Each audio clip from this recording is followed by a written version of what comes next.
What's up sa inyo mga bossing? Welcome to my channel. Kamusta kayong lahat? Sana lagi tayong safe at malayo sa virus syempre.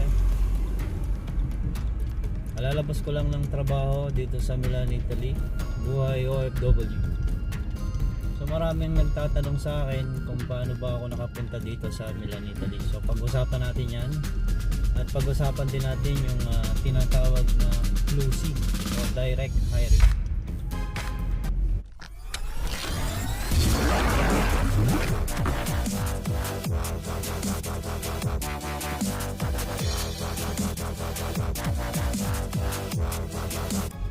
Ako ay isang FLUSI o direct hire dito sa Milan, Italy. Tinulungan ako ng kamag-anak ko dahil yung kamag-anak ko ay nagtatrabaho dito at maganda yung trabaho niya at may amo siyang may negosyo. So tinulungan nila ako, pinapagpasa niya ako ng Xerox ng passport at pinasa nila sa Italian Embassy dito sa Milan. So sinuwerte naman ako at natanggap ako at nabigyan ako na tinatawag na Nulla Osta. Nulla Osta ay isang dokumento na nagsasabing pwede akong pumunta dito at mabibigyan ako ng visa.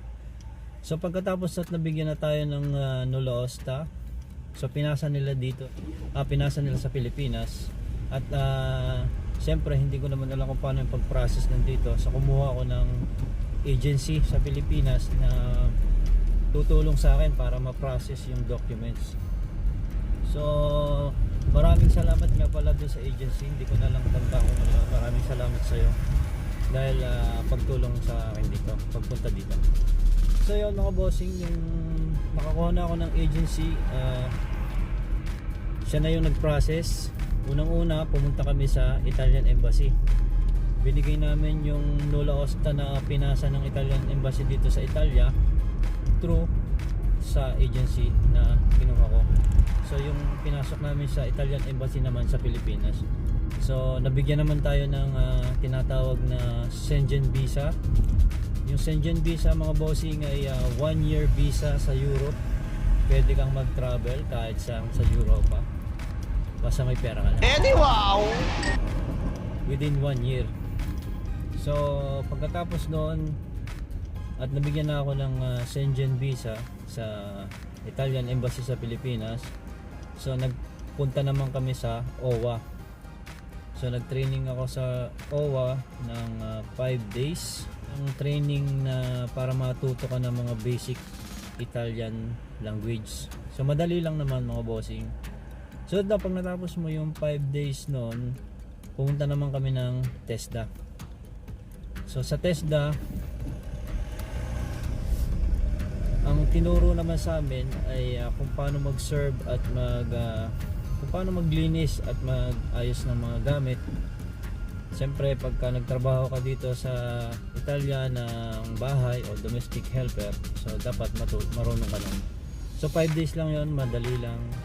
So pagkatapos na mga bossing at natapos na natin yung mga training, so ang last na pupuntahan natin ay ang POEA para magpatatak tayo at kumuha tayo ng